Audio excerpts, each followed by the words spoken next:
Welcome to episode 2 of our podcast on Finnish history with me and my dad.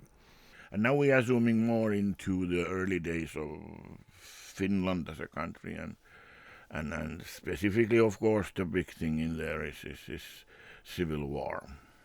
So I'll just take the first few minutes here to give an overview of the topic, and then we'll dive deeper into it together after that. Okay. We thought that the Civil War would be a good place to start because this was the start of the Finnish sovereign state. 1917, that is, Finland got its independence, and shortly thereafter there was a civil war. And the civil war happened between the Reds and the Whites. The Reds were working class people, the proletariat, the downtrodden of capitalism. They were after equality and better working conditions, better living conditions, and so they supported communism. The Whites, on the other hand, were business owners and bureaucrats and free market supporters. They supported the just established and long sought after sovereign government of Finland. So, to give you some context about Finland and its history, what was it part of before it got its own independence? For about 100 years, it was part of Russia, but before that, it was part of the Kingdom of Sweden. It was part of Sweden from the 13th century all the way through to 1809. In 1809, Sweden was at war with Russia, and Russia took over Finland. Russia conquered Finland, and Finland became part of the Empire of Russia all the way through to 1917. So in 1917, Russia was just on the tail end of World War I. Russia had not fared very well in World War I. They had gone underprepared into the war in the first place. In 1915, 16, 17, there were food shortages in Russia. There were housing shortages. And eventually there were riots and a revolution. In February 1917, there was the first revolution where it was the beginning of the end for the Tsar's reign. And this was the end of a 300-year dynasty in Russia. So what happened after this revolution was there was a provisional government put into place after the Tsar was forced to step down, to lose his power. And this provisional government was weak. It was essentially a vacuum of power. And later that same year, in October 1917, there was the Bolshevik Revolution, where Lenin and his political party, the Bolsheviks, seized control of Russia. And they suddenly had a whole nation, a state in their hands, and they had big, ambitious dreams to rewrite the whole social order of the place. And they decided in November of 1917, a month after the revolution, to declare a general right of self-determination to all the peoples of Russia, including Finland. So this was the go-ahead to Finland to just take their own independence, establish their own government if they so wished. And Finland took them up on their offer. From Lenin's perspective, this was kind of a calculated move. He figured that the Reds, the communist supporters in Finland, would rise up and have a revolution of their own, and that they would probably win, and that they would probably join the Soviet Union. But in this case, he miscalculated. The Finns did declare their own independence in December 1917, and they started their own government. They established a democratically elected parliament with a constitution, and sure enough, as Lenin expected, the Reds didn't accept the new government in Finland. And the reason they didn't was a number of grievances that we'll get into. They include class resentment and poor working conditions, underemployment. In any case, the Reds decided to try to seize control of the government by force. And that was the trigger of the event that is the subject of this podcast, the Finnish Civil War of 1918. So how about we start with how this relates to us? So I was born in 1991, which is an interesting year to be born. It's a big historic year. That was the the end of the Soviet Union, the bankruptcy of the Soviet Union. And you were born in 1957, which, as you just mentioned, was only a few short decades after this civil war. And you were born in specifically the city of Tampere, which was one of the major theaters of the Finnish Civil War. So why don't you tell us a little bit about that? Yeah, this is it's so. Uh, I was so busy when I was like 20s and 30s. Of course, I sometimes thought about it, but now in the later years, I have kind of recognized it kind of kind of stronger that it's that my birthplace Tampere was actually pretty understandable what happened, an understandable background of why I feel so as I felt then, and why I was living in an environment where I lived, and why my high school was what it is. And it's because Finland was, that is, in Finland, Tampere was definitely a industrial capital because of the energy sources. We had the first big hydropower plant right in the city center of Tampere. And so industry, metal industry, textile industry, shoe industry, all kinds of industries made their base in Tampere because of they had a very very cheap energy source. And of course, industrial capital had lots of factories. Factories needed workforce, so and then there was lots and lots of labor class people in there, so on. And then things went as they went. So of course, the working class people at the time, 1918, their life and living conditions were not like nothing what we can see now. It was like totally different. So it was understandable that they didn't particularly, and then they of course saw their employers and management and engineers and technicians and stuff like that who were their supervisors and bosses. Then they saw, of course, their living standard, and living standard was quite a bit higher than theirs. Yeah. So the classic conflict between yeah, proletariat and bourgeoisie. Classic, and then of course the political power what they had, and they knew it, and so it became pretty red city. Yeah. There was a lot of community, and of course we had this big neighbor, this big bear.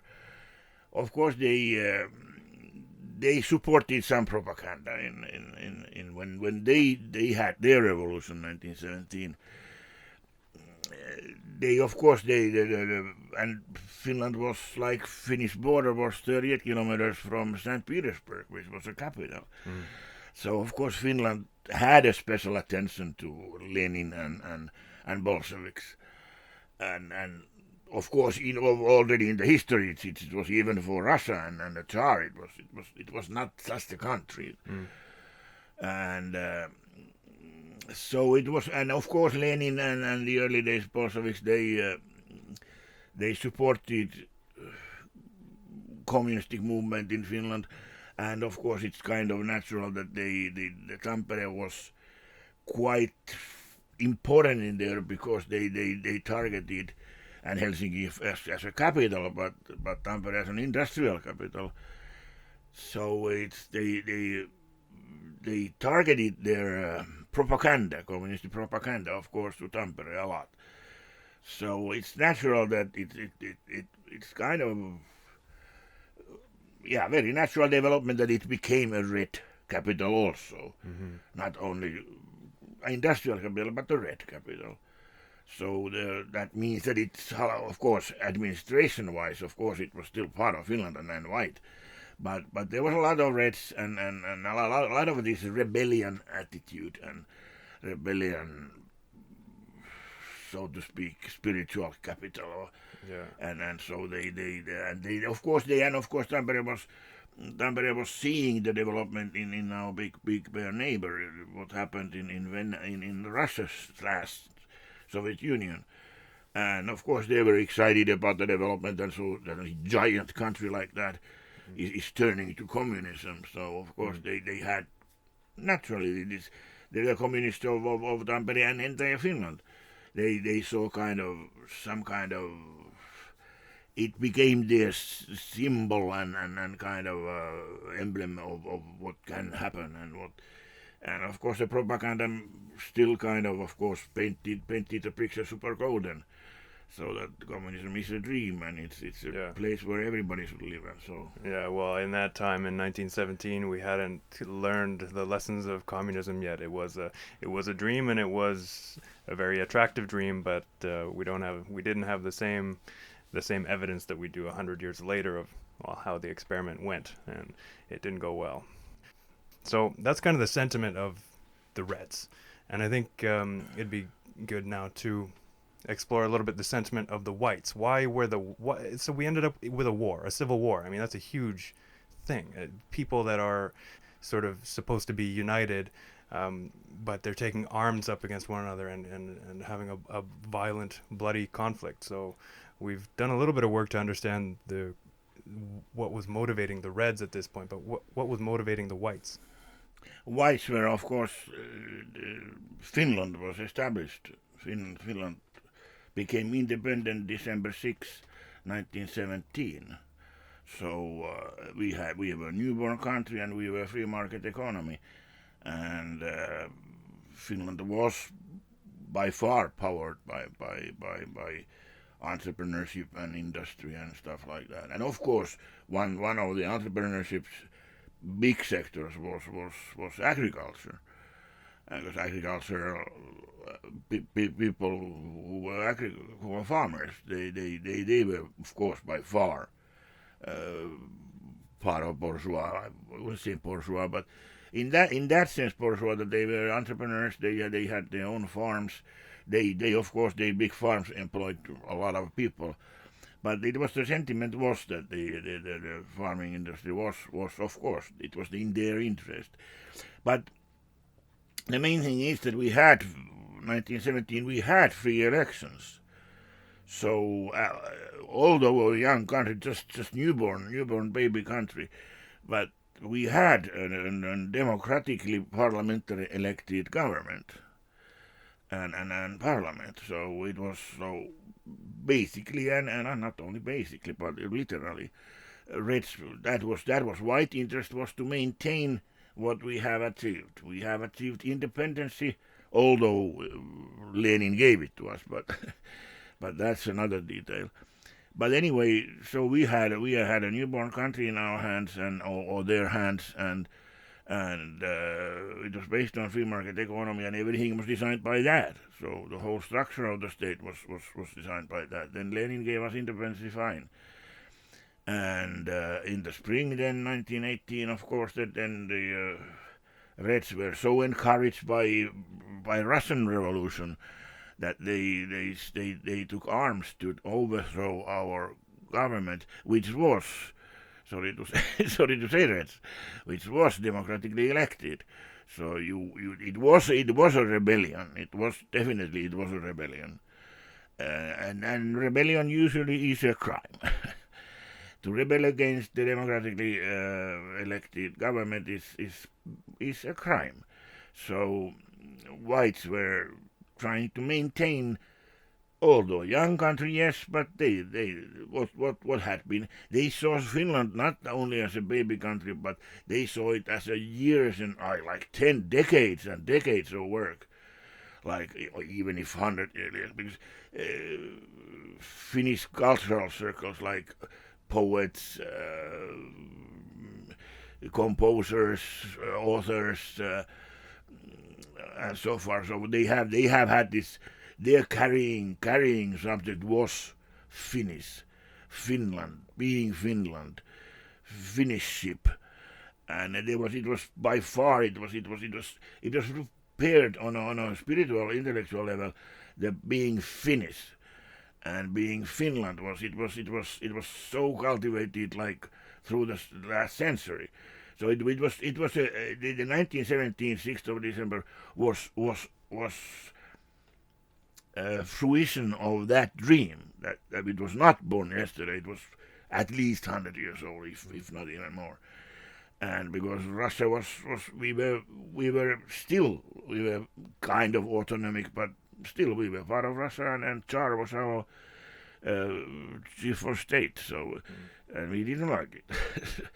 So, and because we had just got that our dream in our hands, and now some Reds are trying to destroy that dream, and very few white actually even believed that Reds were trying to make socialistic Finland. No, everybody was, and actually I'm pretty much sure it would have happened.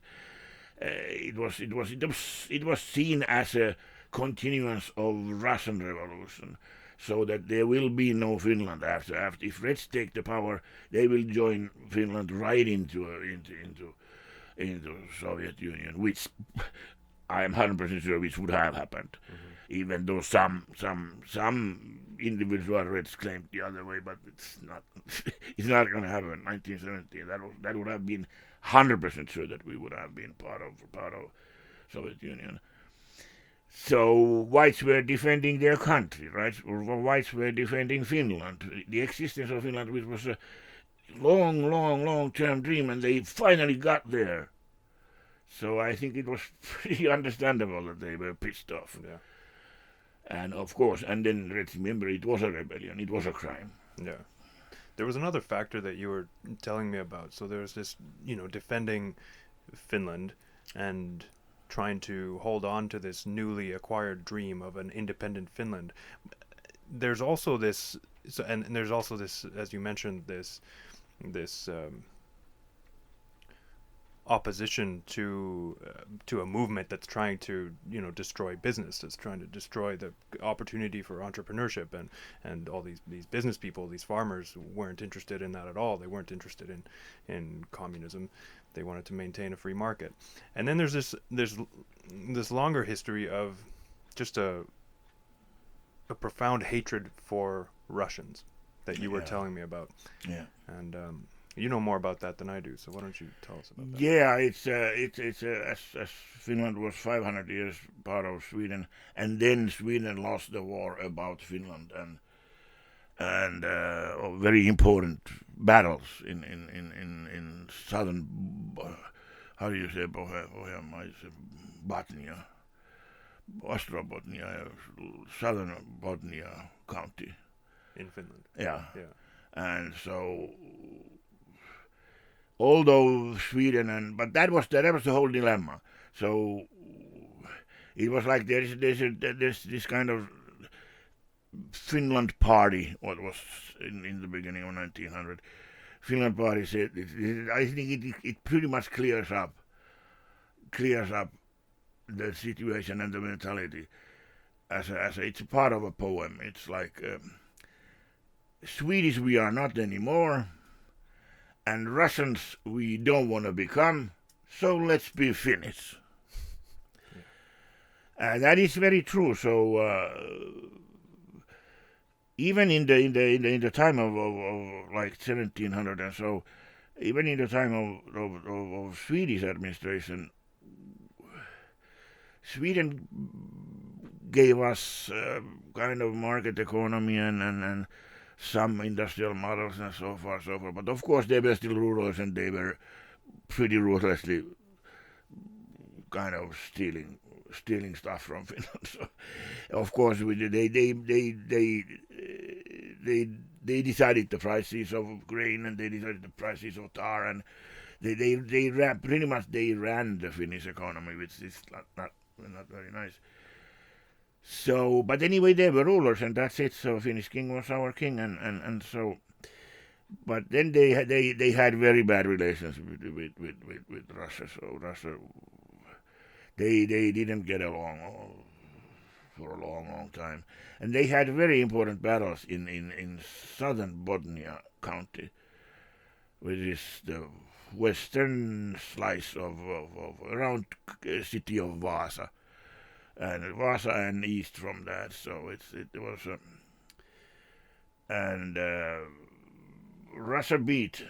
Russia pretty much conquered most of Finland in 1714, so-called Greater Wrath.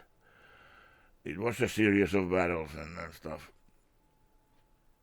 And the kind of the centerpiece battles were fought in southern Botnia County. And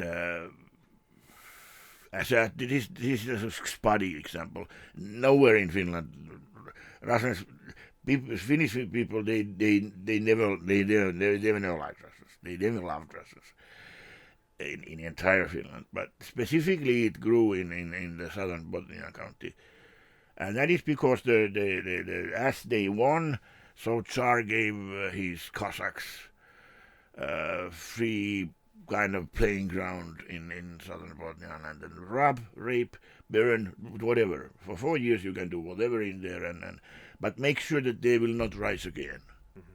And of course, to burn and rape and kill, that's the relatively efficient method to guarantee that they will never rise again. Yeah, well, I don't know, maybe not immediately, but as we saw, the hard feelings lasted a long time. Of course, all this kind of bullshit is short-sightedness. Sure, in like 30 years, 40 years, sure, if you have killed half of the population, so they will not rise. But then becomes a big but. Then there is this centuries of hatred. I mean, deep, deep hatred. And that's what you make with that kind of terror. And that is even worse than but it was short-sightedness because we people believe only 70 years, so 80 years. So we haven't. Also, Tsars and generals have this kind of lack of vision that they can't see beyond what their own time is and so far. But they supposed to. Like, I think nowadays we finally have started to see a little bit further than our own age. And that was happened in the beginning of the 1700s. So they established this so super deep hatred with this Cossack Russian terror, what they practiced in that county, and then they went home to Russia. So fine, and left all the dirt in there. So that was, and it was centered. And its hearts and feelings were in southern Botnia County, and that hatred was, and that was the reason why in the end of 1800, then finally, the movements like Lapua Foundation or Lapua Movement, IKL, Fatherland Union, and all kinds of that kind of. They were fascist organizations, plain and fascist, and they were far right movements. But it was understandable why they were born in southern Botnia County, because the hatred was still there. It was over generational, like multi-generational hatred. So these organizations were strongly anti-Russian and therefore super anti-communistic. Right. So anti-communist because they're super anti-Russian. So there was like, it was like a sandwich.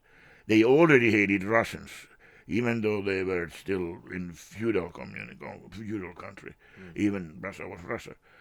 But then they became communists.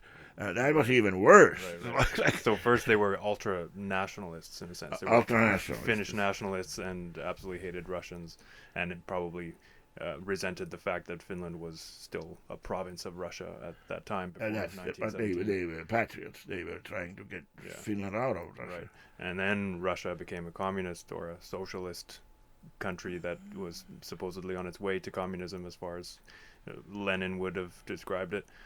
And then the hatred, I guess, was even greater. So this time the what did you call it? The Greater Wrath. Greater Wrath in the 18th century. In the early 1700s. So this arguably sowed some seeds for the eventual extremely strong opposition of Finns against Russia and against communism and against being incorporated into the Soviet Union, and this intense nationalism that led to the fight for maintaining independence, acquiring and maintaining independence in the early 20th century. That's exactly what happened. So that's why whites were pretty ready for. And of course we have to remember that we just became independent, so we had fortifications already. We didn't have to fight 1917 because that went relatively smoothly because Lenin gave us independence. Yeah. We didn't fight for that Yeah. at that very point. And so, but we had white side, so the government side. We had already prepared for that. So we had fortifications, we had troops, we had a chief general, Carl Gustav Mannerheim, and so it wasn't a big move to turn that. Unfortunately, we had to turn it against our own folks, Yeah. Reds. But that's so it was readily there, and so.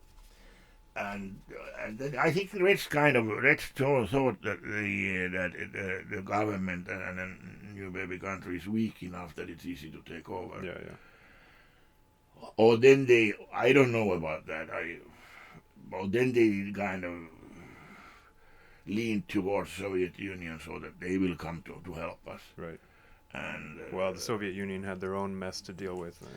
But I don't. That didn't happen. Yeah. That didn't happen. In some extent, they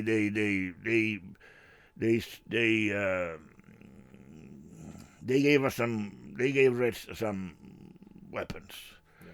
So there was few trainloads of rifles and stuff like that. Yeah, but at the end of the day, they were disorganized and undisciplined enough that the white government and the white army was able to beat them. Yeah, Finland was important, yes, but Finland wasn't that important because Lenin had a huge country and in total mess and disarray. He didn't. It's totally understandable. He didn't have time for one. Yeah, I mean, what had just happened in Russia, for context, was the end of a 300-year dynasty, the Romanov dynasty, this autocratic regime that led by Nicholas II until 1917, and then the Bolsheviks came in and they seized power. You know, they seized this kind of vacuum of power right at the end of World War I, and they were planning to rewrite the entire society, rewrite the whole economy of this of Russia, and well, it's a very big task. They're planning to install a whole new social structure, a whole new government, and they had a lot of work to do, and they had a lot of opposition to deal with. They had their own civil war to deal with, and they had to install all their own levers of power. And it's understandable that they weren't paying all that much attention to the local politics of Finland. And of course, the task in Lenin's and his government hands was huge. It was like, I think it was deafening. But anyway, so one thing we haven't talked about that much yet is the military details of what happened. How many soldiers were there on each side, and where did these soldiers come from? What were the command structures like? Where did the battles take place? How many people died? You know more about that sort of thing than I do, so maybe you could tell us more about that. So the armies were equal in a gross number of, so like Reds had 76,000 soldiers, or men in arms. They were unfortunately they were not soldiers. They were just industrial workers, agricultural workers, and so far and so forth. And then they had like some remnants of, because Finland was part of Russia, as I said, there were some Russian soldiers still in the country, and about 2,000 of them turned on to the red side. So the arms they had a lack of arms. They didn't have even personal arms for everybody, and very few artillery pieces. And from the Russians were just driven out from the country by the white leader, General Mannerheim. Mannerheim and the white troops actually were established mostly already because of this. They were driving out Russian soldiers and Russian military bases were dismantled, and they got a lot of arms from Russia because they were just taking the Russian arms, and also they got a lot of arms from France and from Germany. So they had no problem with arms. They had a lot of arms and generally better training because they had the remnants of actually some Finnish people. We had born in Finland and so far and so forth. There were quite a number of Finnish people in the Tsar's army, which was based in, and then some of and many, of course, all the Finnish stayed in Finland, of course, and one of them was General Mannerheim. And so, but their most important work was to drive Russians out of country. But how come then the Reds rose against them, and so it turned out to be actually a civil war. So it was that much. It was a surprise. So Whites had 70,000 in the beginning, so they were slightly less than Reds. And the war began, and then it was winter. It was a very wintry war at first, and in the beginning of April, Whites got 12,000 German Jaggers, trained, very well armed soldiers from Germany, and so they had at that time even the numbers were on the White side. They were also better organized, weren't they? Yeah, definitely they were because of they had officers from the Tsar's army. They got German officers, and so they were able to train new men in arms, and so they had as an organized, they readily had they were ready for military organization, military professionals, so they were way better organized, and the war leadership was synchronized, and on the other hand, Reds had a problem in this because they were just kind of scattered bunches around the area of southern Finland. And they didn't have very few had military training, and they had a problem to train people, and the management system was broken. They didn't have a clear military order. Right, they didn't have a proper sort of chain of command. Yeah, chain of command was also as where the whole army scattered. Yeah. Chain of command worked in one place but didn't work in the other place. Right. So they're not a coordinated unit that's all working toward the same goal. It's a bunch of ragtag crews here and there that are loosely part of the same ideology and on the same side, but they're not all working together to systematically win a war, at least not doing it effectively. Yeah. Absolutely. And even so important thing than that the real kind of target, the objective of the war was unclear today.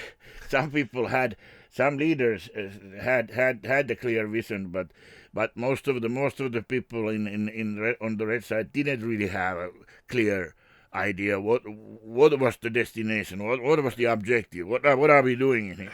They're just angry. We want change. We want better working conditions. We want bread. Yeah, I mean, fair enough. When you want bread, you're willing to fight pretty hard, I would think. But the objective, as on the White side, the objective was super clear. So maintain independent Finland as a free market economy in this world, and so far and so forth. Yeah. One thing also is the because one thing what is noteworthy is that I think, and I don't even think only, but I'm pretty sure it was only few. I think in among Reds, few leaders had kind of. I think there was very few leaders who actually knew what is the basis of communism and historical reasons and feudalism and capitalism and all this. I think it was kind of a it was really it was a how do you say it? It was a redneck rebellion. Like I don't mean that they are. I myself I am from the working class of Tampere, so I don't mean that they are dumb or anything. But they were not. I don't think very many of them had ever opened the book Karl Marx Das Kapital, Karl Marx Capital. And so forth. I don't think so. I really don't think so. So that it was based on emotions and feelings and some kind of hatred towards the owning class and the bosses and so on and of course there was plain jealousy and stuff like that. Yeah, I mean that's what was fundamentally driving the communist revolutions first in Russia and then around the world was this resentment, this desire for revenge and desire for justice. This thought that everybody that's a successful business person or otherwise doesn't work with their hands, lawyers and doctors, and they're all fundamentally cheaters. Somehow they are. Just exploiting. Yeah, just exploiting the work of working class people. Yeah, that the whole world like working class people, and then there has to be a class which don't work. Yeah, there's the bourgeois class who don't supposedly work. The farm owners. I think they probably work, and they probably were pretty smart to start up their businesses and be able to gather enough resources to hire a few people and have a few animals and a few buildings on their lot. And but anyway, the fundamental kind of notion, and I sympathize with these people, obviously, because I mean the working conditions for so many people in the so-called working class were just so dismal and working conditions and living conditions. Yeah, but I do think that they made a fundamental error in the idea that the economy is some kind of zero-sum game, in that if somebody wins, they only won because somebody else lost. That's not how free market economies work. The idea was that everybody that's at the top of the free market economic structure, that's doing well, the lawyers, the doctors, the wealthy farmers, every other business person that's managed to make a good living and hire a few people, that these people only got to that position because somehow they exploited somebody else. Somehow somebody else had to lose in order for them to win. But that's just not the truth of free markets. You can have, and they depend on win-win exchanges. The exchanges are, this is a bit of a tangent, but it's a good point, because that is like parallel to that. I like to point out one thing is that the level of education, how civilization as such, it by far, like now 2020, anything what happened 1918 would be impossible. Totally impossible. Only from the education, even only from the educational point. Of course, there is hundreds of other reasons, but because no person who has gone through high school and knows something about history and some basic concepts of economy and some basic could turn again, would support Reds. Yeah. There's no freaking way how somebody would do that. Yeah. So it was based on ignorance. Yeah. There was ignorance. They had ignorance and emotional factors, like I already said, like hatred of the upper class and so forth. Yeah. So that played a huge role in there. Yeah. Today we have the luxury of hindsight. We live today in the year, we're recording this in the year 2020, and we've got this whole 20th century to look back on and to see all the communist regimes that have existed and failed miserably, and Mao and Lenin and Stalin and Castro's Cuba. I don't know that much about Cuba, but I know that the body count was pretty high in the Soviet Union and Mao's China, and I know that the economies didn't work really at all. And the other one became free market economy, and the latter one, China, became the world kind of the extreme capitalist country like U.S. was in 1950s. Yeah, and they maintained their dictatorship, but that's the only element of communism that they kept. So, coming back to the Civil War, what did the actual battles look like? I know that Tampere was one main battleground, but I don't know that much about where these fights and these conflicts were actually taking place. They in different places.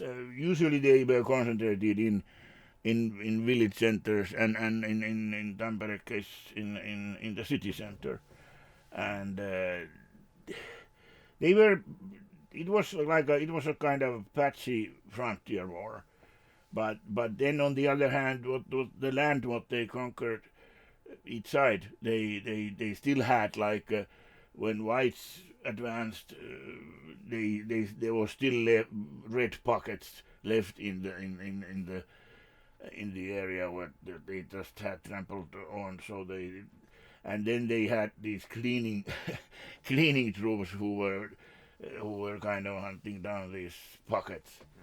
And both sides, reds also in red area there were white pockets, and they when they moved when the frontier moved, they still had a lot of pockets of whites in there, and they had to then go and try to clear those up. And they, of course, it was not always. Sometimes it was a success, sometimes it wasn't a success. So. Yeah. So there were a lot of prisoners of war taken as well. And then when then in the end of war, there was the true casualties actually were relatively low. Like Reds suffered about 6,000 killed in action, and they had over 80,000 men in arms. So, and on the white side, they had about the same number together with Germans, and they had about 4,000 killed in action. So, percent-wise, this wasn't but then on the other hand, at the end of the war, there was whites executed 10,000 Reds. So it was a massacre. And in today's standard, it would be a war crime by far. And they also took 12,500 POWs, and the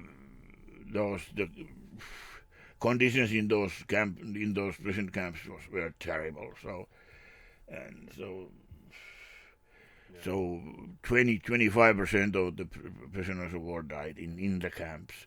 There was, of course, there were diseases, very poor nutrition, and even the accommodation, the dwellings were like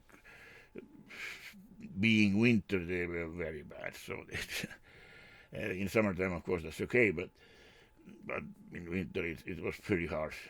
Yeah. So total casualties both sides were about 6,000 on the white side, and on the red side 33,000. So but of course quite a difference. So and then this result and the behavior of whites and that it was a very carrying force later on in the Finnish communistic movement's argumentation, so that they had this, and of course they had this hatred on and lingering on and so far. So because the numbers were what they were, and so that whites were definitely in today's standard, as I said, it all this would be a war crime, but that was the time. There was nobody yelling at and accusing of war crimes, because there was no international bodies of this kind. United Nations was not existing yet, and so it's.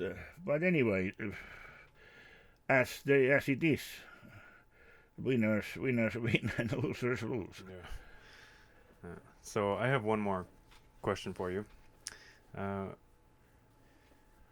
We're gonna get into this in the rest of our podcast series, but what do you think at this point is the long-term significance of this war for the Finnish spirit and the Finnish national identity? I think the what comes to Finnish national identity, it gave a base to left-wing movements and the Labour Party in general.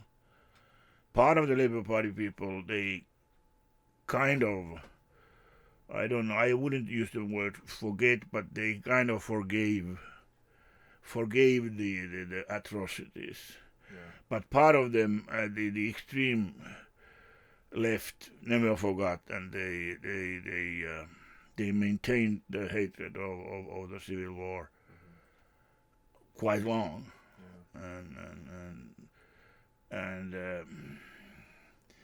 the miracle as such is comes then in the winter war, but that is something what we will touch next time. Yeah. Okay, let's wrap there, and we'll talk again next time about the lead up to the Winter War. So this period between 1918 and 1939, and we'll also get into the Winter War. One thing also I like to kind of check few things about Marxism. Like, I know that Marxism isn't Marxism. Lenin picked up Marxism because he needed a doctrine. Every country needs a doctrine, yeah. Political, administrational doctrine. But I know also that Marxism wasn't very complete. The book was certain things Marx didn't figure out. So there was, but I like to check few things in there. So if I find easily, so. Okay, perfect. We'll review Marxism and Lenin's Marxism, Lenin's version, and what modifications and additions he made to the Marxist doctrine, and what his vision was for socialism as a system. What did socialism actually mean as a policy, a set of policies? What does that mean for an economy and a government and a people to live in a socialist regime as Lenin saw it? So let's talk about that next time, and I'd like to explore this character Mannerheim a little bit more as well. Yeah, Mannerheim is a very interesting person, and he had a very colorful life, and he was very important in Finnish history. He was a leading general in 1918, and he was a leading general also in Second World War. So it was his career spans over so many decades very important guy. All right, let's continue in the next episode. Yeah. All right, talk to you next time. Talk to you next time.